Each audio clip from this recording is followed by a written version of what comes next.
I'm Sanjeev Agarwal, President of PhD CCI। आज जो programme हुआ है नितिन गडकरी जी जो है बायो एनर्जी को लेकर क्या करेंगे? देखिए, आज हमारा जो देश का फ्यूचर है वो बायो एनर्जी पे पूरा डिपेंडेंट है। हम लोग आज अपना फॉसिल फ्यूल है वो 85 लाख करोड़ का इंपोर्ट करते हैं, तो वो हमें कम करना बहुत ज़रूरी है, जो कि नितिन गडकरी जी ने बताया। जो आज हम लोग इतना इनोवेटिव आइडियाज़ कर रहे हैं गवर्नमेंट में, हम लोग बायोफ्यूल बना रहे हैं, हम लोग एथेनॉल से फ्यूल बना रहे हैं, और सब में उन्होंने नितिन गडकरी जी ने अलाउ कर दिया है मिक्सिंग फ्यूल में। तो वो हमारे देश का जो इंपोर्ट है बहुत कम करेगा, देश की इकॉनमी बहुत दौड़ेगी।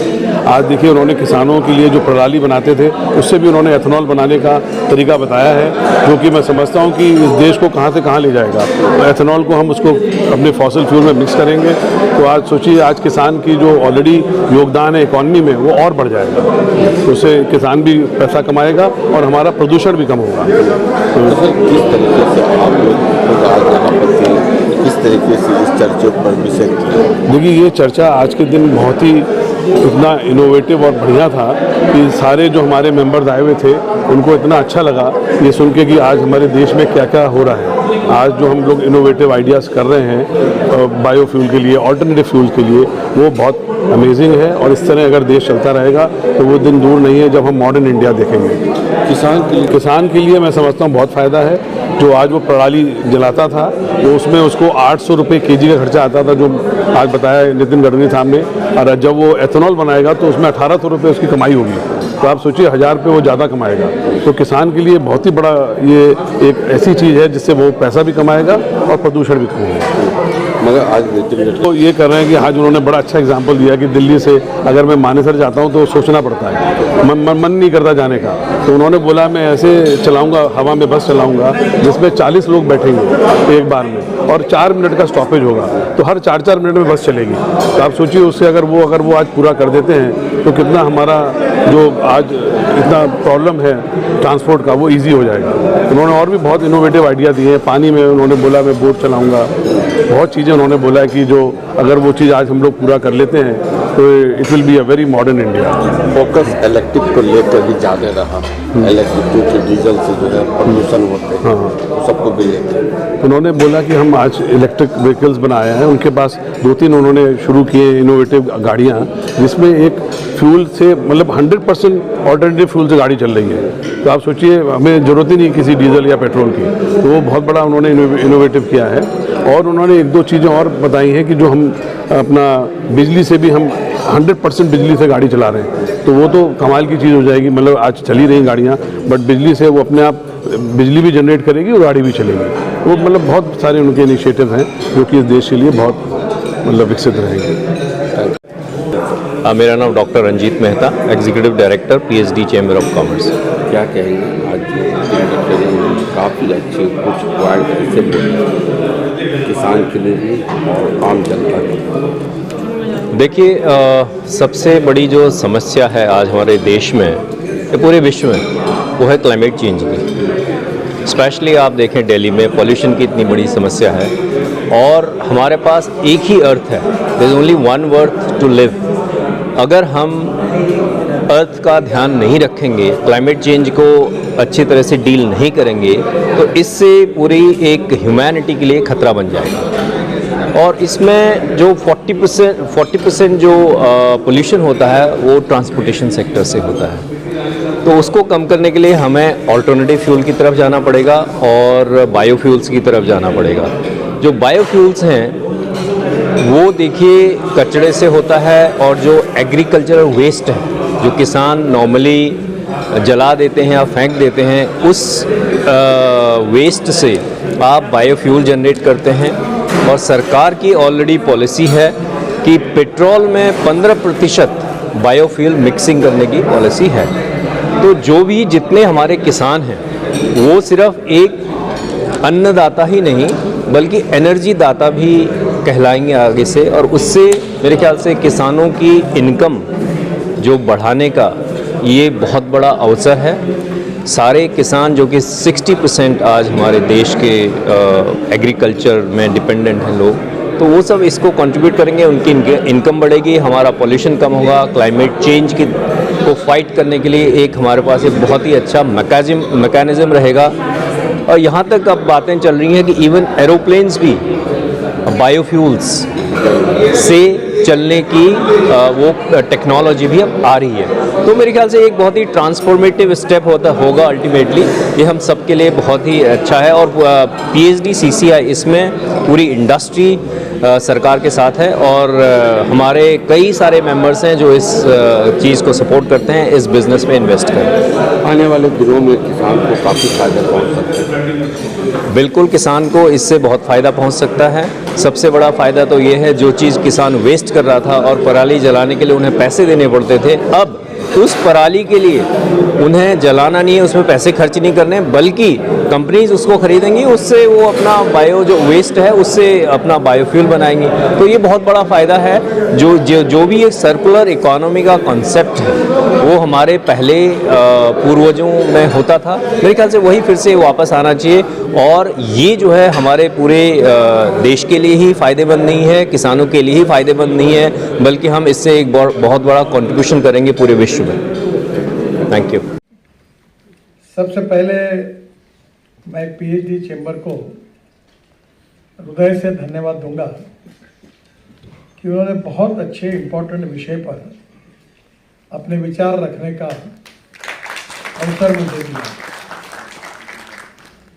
हमारे प्रधानमंत्री जी अक्सर कहते हैं कि हमें $5 ट्रिलियन की इकोनॉमी बनाना है, आत्मनिर्भर भारत बनना है। अभी हम वर्ल्ड में 5वें नंबर पर हैं। हमको आने वाले 5 साल के अंदर वर्ल्ड की 3rd लार्जेस्ट इकोनॉमी बनना है। और ये सब पूरा करना होगा तो हमें इंपोर्ट को कम करना होगा, एक्सपोर्ट को बढ़ाना होगा।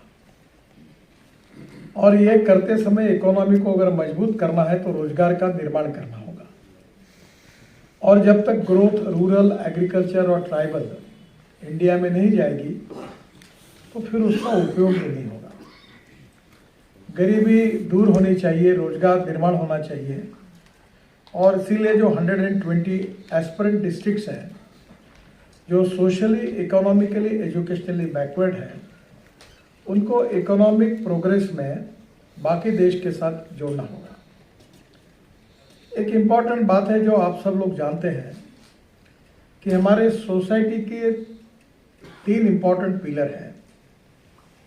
जो 3 इम्पॉर्टेंट पिलर है उसमें से एक है हमारे ethics, education, value based education, हमारा इतिहास, हमारी संस्कृति, हमारी विरासत, जो हम इथिक्स के रूप में उसको मानते हैं। दूसरी हमारी इकोनॉमी, जिसके बारे में विवेकानंद जी ने भी कहा है कि no philosophy can be taught to empty stomach. और इसलिए आर्थिक दृष्टि से समृद्ध और संपन्न बनाना ये देश के लिए बहुत आवश्यक है। और तीसरी बात जो है वो इकोलॉजी एंड एनवायरनमेंट। इस देश के प्रदूषण से मुक्ति दिलानी है। अब दिल्ली में मैं आपको प्रदूषण से मुक्ति देने का महत्व क्या समझाऊं, आप तो भुगत भुगिए। एक एक्सपर्ट ने ऐसा कहा कि जो लोग दिल्ली में रहते हैं, अगर ऐसे ही पोल्यूशन चलता रहेगा तो उनका जीवन 10 साल से कम होगा। और ये पोल्यूशन में 40% पोल्यूशन जो है that is because of transport sector, जिसका मैं मंत्री हूँ। Transportation industry 330 million metric tons of CO2 emissions every year. और हिंदुस्तान के बारे में कहते हैं कि we are the now 3rd largest vehicle market in the world. मैं जब, मेरे पास ही ऑटोमोबाइल इंडस्ट्री का सब्जेक्ट है, मैं जब मंत्री बना तो हम 7वें नंबर पे थे। अभी 3 महीने पहले हमने जापान को सरपास करके हम तीसरे नंबर पर आए। अब पहले नंबर पर चाइना, दूसरे नंबर पर USA, तीसरे नंबर पर भारत है। और मैंने यह संकल्प किया है कि आने वाले 5 साल के अंदर we will be the number 1 in the world as a automobile manufacturing house. अब सब ब्रांड वर्ल्ड के हमारे आ गए हैं लगभग। मैं मर्सिडीज को लॉन्च करने के लिए गया था चाकड़ में, पूना के पास। तो चेयरमैन आए थे वर्ल्ड के, उन्होंने मुझे कहा कि अब इसके बाद हम इलेक्ट्रिक गाड़ियाँ ही बनाने वाले हैं और उसका मैन्युफैक्चरिंग सेंटर इंडिया होगा। आज हमारे यहाँ ट्रक, हेवी मशीनरी, अभी जेसीबी के चेयरमैन मुझे मिले थे, वो कह रहे थे कि अमेरिका में हम जो इंडिया से जेसीबी बेचते हैं तो हमारे डीलर कहते हैं कि इंडिया का ही जेसीबी भेजो, वो अच्छा भी है, क्वालिटी भी अच्छी है। तो कंस्ट्रक्शन इक्विपमेंट से लेकर ऑटोमोबाइल इंडस्ट्री में हम लोग लंबी छलांग मार रहे हैं। हमारी इंडस्ट्री का साइज अभी 12.5 लाख करोड़ हुआ है और ग्रोथ रेट ऑफ व्हीकल 11% है। मैं मजाक में कहता हूँ कि हिंदुस्तान को भगवान ने 2 आशीर्वाद दिए, 2 एक्सपर्ट आशीर्वाद मिले हैं। पहला आशीर्वाद है ऑटोमोबाइल नंबर कैसे बढ़ाना और दूसरा आशीर्वाद है पॉपुलेशन कैसे बढ़ाना। और भारतीय दोनों कामों में बड़े मेहनत और ईमानदारी के साथ भिड़े हुए हैं, तो इसलिए कमी नहीं है। तो अब स्वाभाविक रूप से ये जो ऑटोमोबाइल इंडस्ट्री है, ये 4.5 करोड़ जॉब क्रिएट किए इन्होंने और देश को, अपने भारत सरकार को और राज्य सरकार को सबसे ज़्यादा रेवेन्यू जीएसटी के रूप में ये इंडस्ट्री देती है। अब प्रॉब्लम ये है कि बायोफ्यूल में जाने के पहले हम इसके प्रॉब्लम को हम समझें कि हमारा 85% ऑफ द फ्यूल ये इंपोर्ट है, जो फॉसिल फ्यूल है जिसके ऊपर हम डिपेंड है। अब ये 85% जो आता है उसके कारण ये 16 लाख करोड़ है। आप समझ जाइए कि हमारे देश के इकोनॉमी से 16 लाख करोड़ अगर बाहर चले जाते होंगे तो देश के इकोनॉमी पर उसका क्या इम्पैक्ट होगा। दूसरी बात, 16 लाख करोड़ का जो फॉसिल फ्यूल हम इंपोर्ट कर रहे हैं उसके प्रदूषण के कारण हमारे स्वास्थ्य के ऊपर क्या परिणाम हो रहा है। ये दोनों भी बहुत ही गंभीर विषय है और इसलिए आज हमें आत्मनिर्भर अगर बनना है तो पहली बात, हमको फ्यूल सेक्टर में, एनर्जी सेक्टर में एनर्जी को इंपोर्ट करने वाला नहीं तो एनर्जी को एक्सपोर्ट करने वाला देश बनना है।